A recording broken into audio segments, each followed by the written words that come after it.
Párrafo segundo. El escándalo no lo constituyen los hechos de cualquier naturaleza que sean, sino que lo hace escándalo una ley que se hace para prohibir los hechos. Esto lo entendió bien Pablo, y es una de las pocas cosas buenas que enseñó en sus cartas a los Gálatas. Hemos visto que la procreación es una ley divina, inflexible e ineludible, y por la cual solo puede perpetuarse el hombre, reproduciéndose de sí mismo. Es una ley natural que cada ser lleva impresa, y es tan imperiosa, que nadie puede dejar de sentirla, ni de cumplirla a pesar de cuantas prohibiciones se hagan, aunque se imponga la pena de muerte. Y leyes han habido que han llegado hasta ese extremo, no para la procreación, sino para evitar la prostitución, o lo que es lo mismo en sentido general,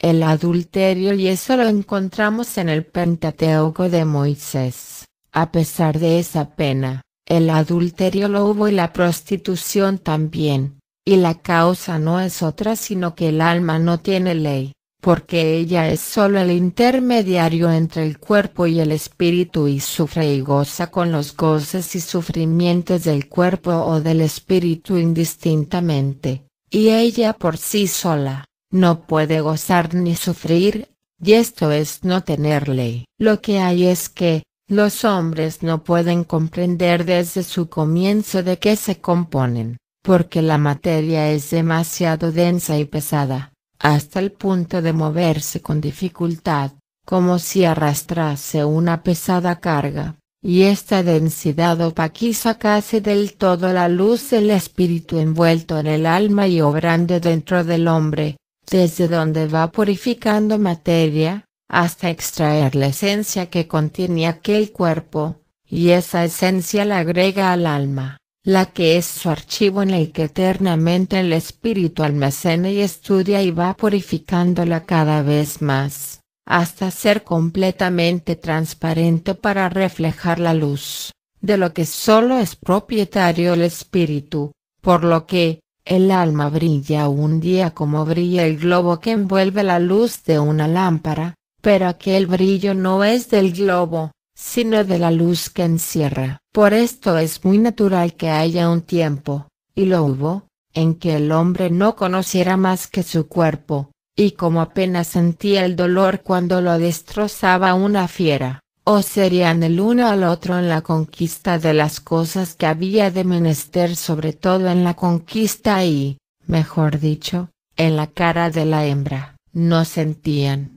porque el alma era muy gruesa, muy rústica, no había en ella depósito suficiente de sentimiento, y vez a vez fue creciendo ese sentimiento, según que el espíritu iba exprimiendo esencias de cada cuerpo que utilizó, hasta llegar la sensibilidad al grado de comprender el hombre que, si le dolía un rasguño del pie en todo el cuerpo y sobre todo dentro del cuerpo y en su exterior, donde no había sido herido, es porque debía haber en él algo que sin ser herido materialmente, repercutía el dolor en él y descubrió el alma. Pero el alma, a pesar de sentir el dolor, ni obraba, ni se quejaba, siempre era el cuerpo animal el que clamaba, se quejaba, o esquivaba el peligro por instinto de conservación, y sin embargo, sentía el gozo, el dolor, y el hombre ya se contó de cuerpo y alma,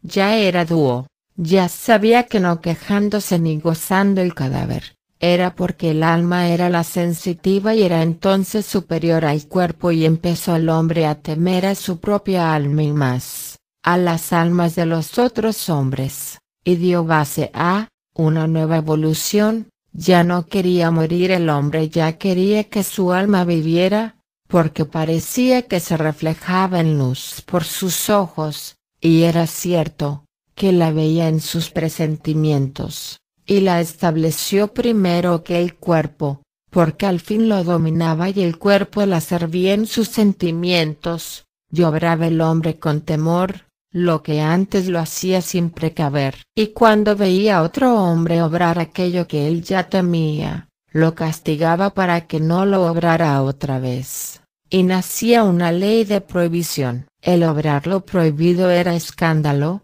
no habiéndolo sido antes, y el castigo y el escándalo era, solo, y lo es hoy, para el cuerpo, porque, al alma, el hombre no fue capaz de personificarla para encerrarla, ni castigarla por separado del cuerpo, y es porque, el alma no tiene ley. Este temor por el que se hace una ley opresora, es el que constituye el escándalo, que antes del temor no existió, por lo que, el hecho no es el escándalo, sino que el escándalo es la ley que creó el temor. Es una injusticia, pero es también nacida de otra injusticia, que es el deificar al alma, porque ésta solo es la servidora intermediaria del cuerpo y del espíritu, pero esa injusticia era necesaria para que, cuando el hombre llegaría a ver que aquella luz que vislumbraba en su alma,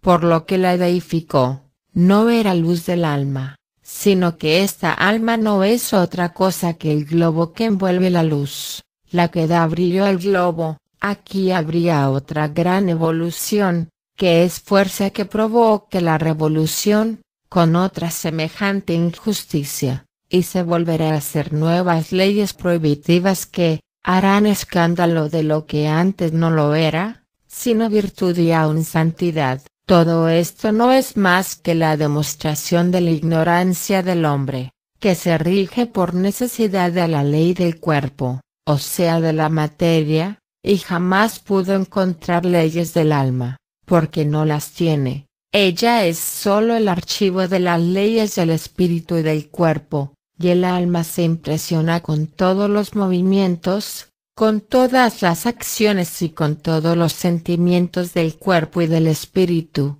resultando así en verdad que, el alma es el archivo de las obras realizadas por el espíritu, con cuantos cuerpos usó en su incesante carrera. Es pues ley que no tenga ley, porque es el punto neutral de los extremos materia y espíritu, el globo, o pantalla que opaquiza la luz del espíritu, al grado que los cuerpos la pueden resistir sin ser heridos en la retina de sus ojos, cubriendo la desnudez de la verdad, mientras el hombre se escandaliza de ella, causa por la que, el hombre hizo leves prohibitivas, de hechos que su necesidad le obligaba a obrar y no le escandalizaban, como lo tenemos demostrado en las leyes celibataria y matrimoniales, que son una traba, un inconveniente a la divina ley de la procreación, cuya importancia y sabiduría son la perpetuación del hombre y el conocimiento de que una concepción conmueve todo el universo y se anota ese hecho en el índice de la vida. Sin embargo, los hombres han llamado inmoralidad y escándalo a la libre unión y pusieron penas corporales a los infractores del celibato y el voto y también a los bígamos y unidos en libertad burlándose de las leyes civiles y religiosas, que hicieron con su imposición la inmoralidad y el escándalo que los hechos no tienen en sí, probado en que, las faltas de un célibe a su voto da frutos de hijos, el bígamo también, los unidos en libertad también, siendo estos hoy más numerosos que los unidos civil y religiosamente, los que, sabiendo todo lo que pasa en sí mismos para la concepción de un ser y que, jamás puede producirse un efecto sin que las causas se hayan reunido, quiere decir, que los hechos no son escándalos ni inmorales, sino que el escándalo y la inmoralidad están en las leyes que crean el escándalo,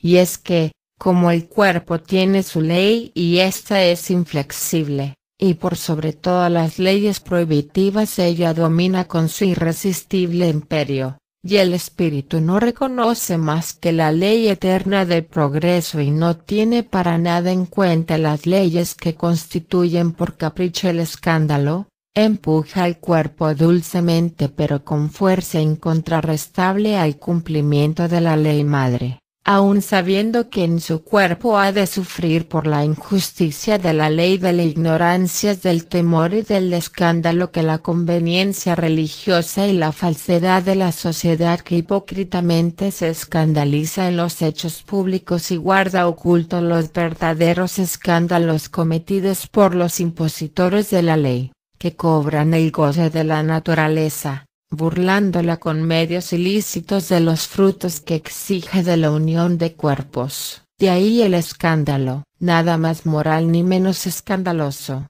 que enseñarle al niño, varón y mujer, desde su uso de razón, la verdad y grandeza de la ley de procreación, que junto con el conocimiento de los males que ocasiona, el uso a destiempo y todo lo demás contenido en el Código de Amor y en el Conócete a ti mismo y demás libros de la nueva era, donde se suma matemáticamente los miles de millones de vidas que se le adeudan a la creación. Nadie tema de las juventudes, que nada harán de lo que hoy hacen por el solo hecho de la inmoralidad y escándalo de las leyes hipócritas que la sociedad mantiene impuestas por los célibes, que han renegado de la ley, y la cumplimentan quieran que no, porque son arrastrados por su cuerpo, que se ríe de las leyes de prohibición, pero no pueden merecer el pago del denario, porque no cumplen el duro deber del patriarcado y del matriarcado. He aquí la inmoralidad,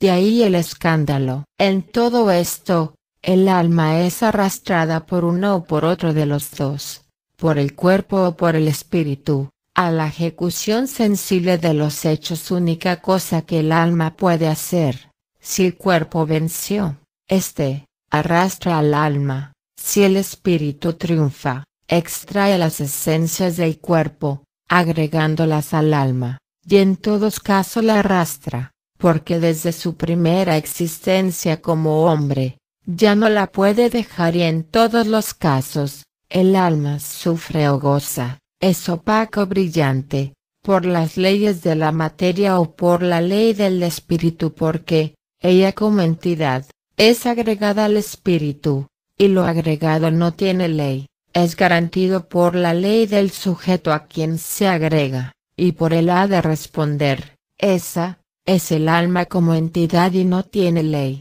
y como cosa en su ser y mecanismo, verla en ley. Conócete a ti mismo, pero es la esencia de las almas animales, de la cual el espíritu individualizó su parte y se la dipó para cubrir su luz. Porque por la ley de las armonías no puede tener y no tiene el alma ley. Aquí os queda este punto como profilaxis del conocimiento del espíritu y su ley, el que, al purificarlo bastante su globo envolvente, el alma, brilla lo suficiente para que los ojos corporales puedan distinguir la luz que está dentro, siendo la fuerza central que engendra los movimientos, que son vida. Y ésta, en sus evoluciones y revoluciones, imprime la velocidad que crea, la fuerza centrífuga, que al fin es dominada y sujeta, por la fuerza centrípeta que es la materia,